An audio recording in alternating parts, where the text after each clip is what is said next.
আসসালামু আলাইকুম ভিউয়ার্স, আপনাকে স্বাগত জানাচ্ছি নলেজ টাচের আজকের আয়োজনে। আজ আমরা ব্রিটিশ আমেরিকান টোবাকোর তৃতীয় কোয়ার্টারের পারফরমেন্স রিভিউ করব ইন ডিটেইল। ফাইন্যান্সিয়াল পারফরমেন্স দেখব 5 বছরের হিস্টোরিক্যাল ডাটা এবং ইয়ার অন ইয়ার Q3 ডাটার আলোকে। বর্তমান ডাটার ভিত্তিতে ভ্যালুয়েশন জানব। সংক্ষেপে গুরুত্বপূর্ণ ইস্যুগুলো জানব এবং স্টকটির টেকনিক্যাল পজিশন দেখব। তো চলুন শুরু করা যাক।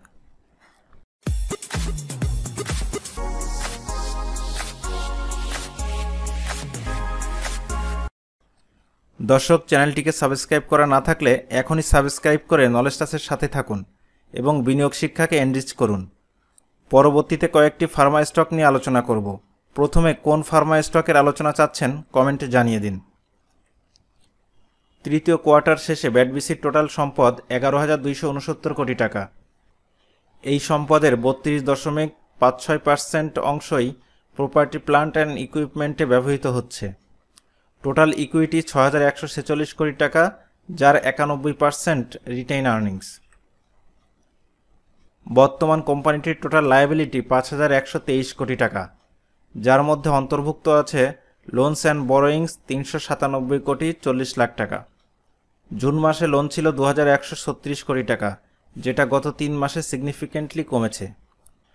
বর্তমানে ডেট ইকুইটি রেশিও 6.47% এবং ইন্টারেস্ট কাভারেজ রেশিও 41.03 টাইমস। কোম্পানিটির debt position satisfactory. Interest coverage গত বছরের তুলনায় সামান্য কমলেও স্টিল স্যাটিসফ্যাক্টরি। ব্যাডবিসির গত 5 বছরের রেভিনিউ সিএজিআর 10.60% এবং গত 3 বছরের রেভিনিউ সিএজিআর 9.08%, অর্থাৎ সাম্প্রতিক বছরগুলোতে তার রেভিনিউ গ্রোথ কিছুটা কমেছে। ইয়ার অন ইয়ার 9 মাসের রেভিনিউ গ্রোথ 5.09% মাত্র। গত 5 বছরের গ্রস প্রফিটের সিএজিআর 13.47% এবং নেট প্রফিটের সিএজিআর 17.82%। রেভিনিউ যে হারে বেড়েছে, নেট প্রফিট তার থেকে বেশি হারে বৃদ্ধি পেয়েছে, এটি একটি ভালো দিক। দর্শক, আজকের ভিডিওতে ব্যবহৃত সকল তথ্যই পাবলিকলি অ্যাভেলেবল। এই ভিডিওতে কোনো স্টক বাই, সেল বা হোল্ড করার পরামর্শ দেওয়া হচ্ছে না, শুধুমাত্র লার্নিং পারপাজে ভিডিওটি তৈরি করেছি।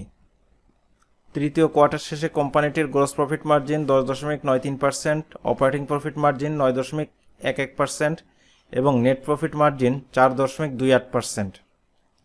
তৃতীয় কোয়ার্টারের মার্জিন দ্বিতীয় কোয়ার্টারের থেকে সামান্য বৃদ্ধি পেলেও গত বছরের তুলনায় কম।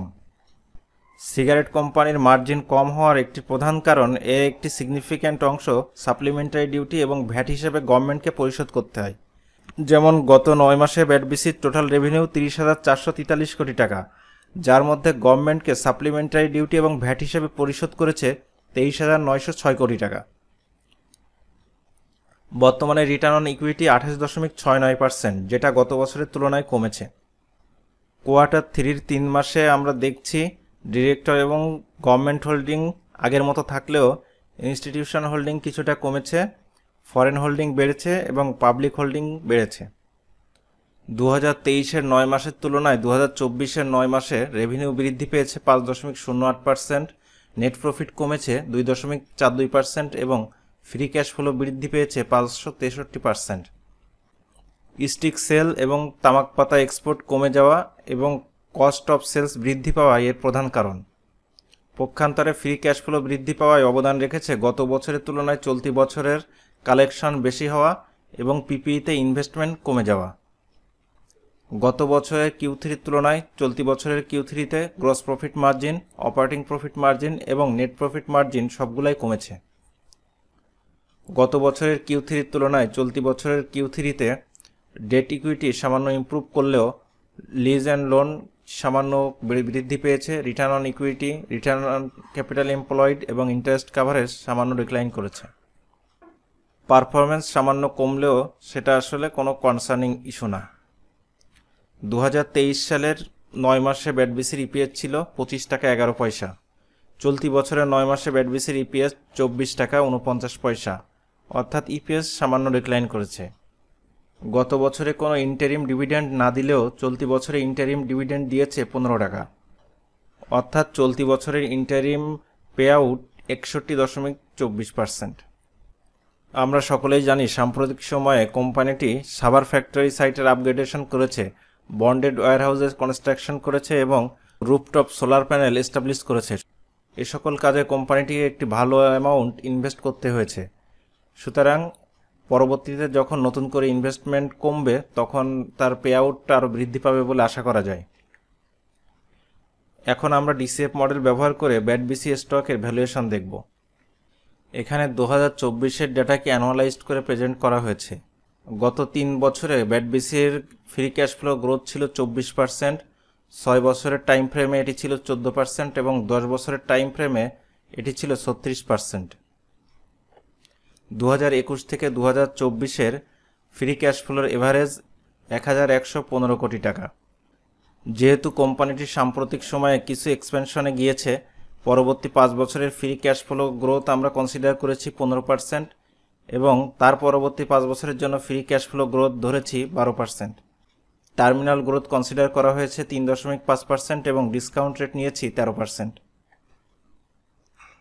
এই অ্যাজাম্পশনগুলোর ভিত্তিতে ব্যাডবিসির প্রত্যেকটি স্টকের ইন্ট্রিনসিক ভ্যালু আসে 465 টাকা 60 পয়সা। সর্বশেষ কোম্পানিটির মার্কেট প্রাইস 376 টাকা 20 পয়সা। এই প্রাইস এবং ভ্যালুয়েশনের ভিত্তিতে স্টকটি বর্তমানে 19.2% আন্ডারভ্যালুড। অর্থাৎ কোনো বিনিয়োগকারীর কাছে বর্তমান প্রাইসে এই স্টকটি থাকলে তার মার্জিন অফ সেফটি থাকছে 19.2%। প্রথমে আমরা ভ্যালুয়েশন দেখব সেক্টরাল পির ভিত্তিতে। ফুড অ্যান্ড অ্যালাইড সেক্টরের বর্তমান পি 14.72, ব্যাডবিসির বর্তমান পি 11.52। সুতরাং সেক্টরাল পির ভিত্তিতে স্টকটির ভ্যালুয়েশন আসে 480 টাকা 70 পয়সা। ডিসিএফ মডেলে আমরা আগেই পেয়েছি ভ্যালু 465 টাকা 60 পয়সা। পিজি রেশিওর ভিত্তিতে স্টকটির ভ্যালু পাচ্ছি 522 টাকা 50 পয়সা। বর্তমানে ইভি টু ইবিডা 5.5। এটি 10-এর নিচে যেহেতু আছে তার মানে এটা ইনভেস্টেবল। এখন দেখব কয়েকটি ইম্পর্ট্যান্ট ইস্যু। প্রথমেই পজিটিভ ইস্যুস। বাংলাদেশে 2018 থেকে 2024 সাল পর্যন্ত সিগারেট ইন্ডাস্ট্রির গ্রোথ 7%, সেখানে ব্যাডবিসির অ্যানুয়াল গ্রোথ 10%-এর উপরে। সুতরাং এটি কোম্পানিটির জন্য একটি পজিটিভ বিষয়। ব্যাডবিসি এই দেশে টোবাকো ইন্ডাস্ট্রির মার্কেট লিডার। এটি 67% মার্কেট শেয়ার হোল্ড করছে এবং গত 5 বছর ধরে ডাবল ডিজিট রেভিনিউ ধরে রাখতে পেরেছে। এটি একটি পজিটিভ বিষয় হলেও বর্তমান রেভিনিউ গ্রোথ কিছুটা কনসার্নিং।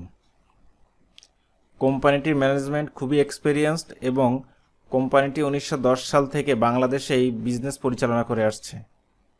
রিসেন্টলি কোম্পানিটি সাভার ফ্যাক্টরি আপগ্রেডেশন করেছে, বন্ডেড ওয়্যারহাউস কনস্ট্রাকশন করেছে এবং রুফটপ সোলার প্যানেল এস্টাবলিশ করতে যাচ্ছে।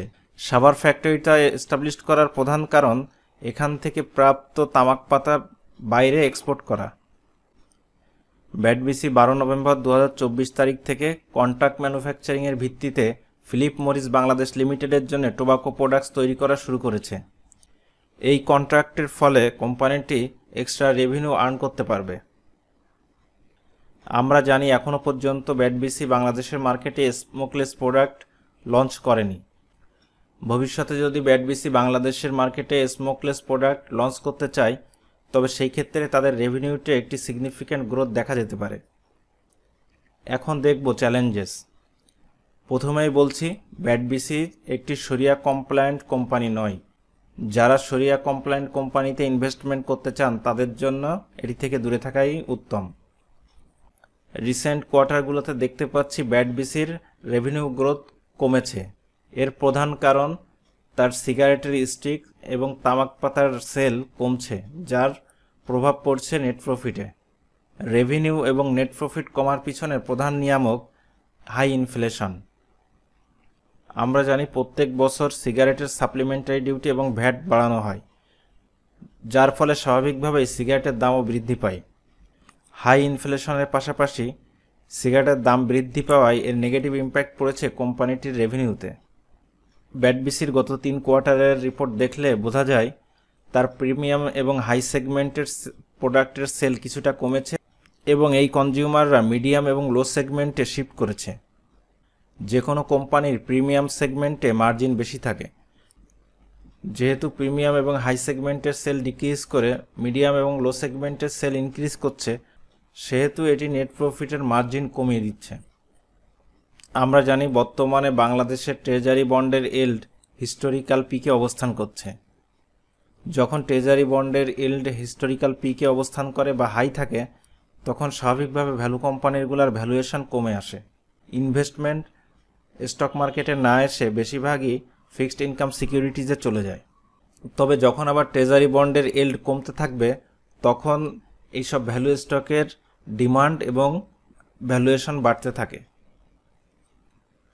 গভর্নমেন্ট প্রতি বছরই সাপ্লিমেন্টারি ডিউটি এবং ভ্যাট বৃদ্ধি করে।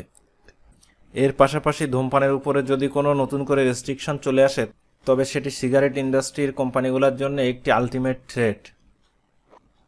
তাই যে কোনো টোবাকো কোম্পানিতে ইনভেস্টমেন্ট করতে হলে অবশ্যই সাপ্লিমেন্টারি ডিউটি, ভ্যাট এবং নতুন কোনো রেস্ট্রিকশন ইম্পোজ হচ্ছে কিনা এইসব ব্যাপারগুলোতে চোখ কান খোলা রেখে নিয়মিত আপডেটেড থাকতে হবে। এখন দেখব টেকনিক্যাল অ্যানালাইসিস। আমরা দেখছি ব্যাটবিসির উইকলি চার্ট।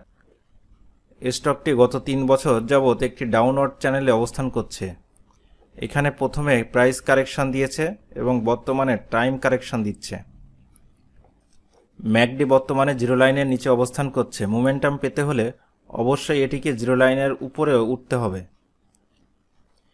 স্টকটির প্রাইমারি রেসিস্ট্যান্স এই ডাউনওয়ার্ড চ্যানেলের আপার ব্যান্ড। এই চ্যানেলটি ভাঙতে পারলে সাময়িকভাবে একটি মোমেন্টাম পেতে পারে। পরবর্তী রেসিস্ট্যান্স 450 টাকা, 520 টাকা এবং 600 টাকার জোন। নিকটতম সাপোর্ট 320 থেকে 330 টাকার জোন। পরবর্তী সাপোর্ট 275 টাকার জোন এবং চ্যানেলের লোয়ার ব্যান্ড। এখানে পজিটিভ ব্যাপার হচ্ছে স্টকটি 330 টাকায় একটি হায়ার লো তৈরি করেছে এবং টুকটাক মানি ফ্লো দেখা যাচ্ছে। আপ অ্যান্ড ডাউনের জোনটি ধীরে ধীরে স্কুইজ হচ্ছে। নজর রাখতে হবে এই স্কুইজ জোনটি কোন দিকে ব্রেক করে, উপরে যাচ্ছে নাকি নিচে যাচ্ছে। আজ এ পর্যন্তই। খুব শীঘ্রই হাজির হচ্ছি নতুন কোনো ভিডিও নিয়ে। ততক্ষণ পর্যন্ত ভালো থাকুন, সাবধানে থাকুন। এত সময় সাথে থাকার জন্য ধন্যবাদ।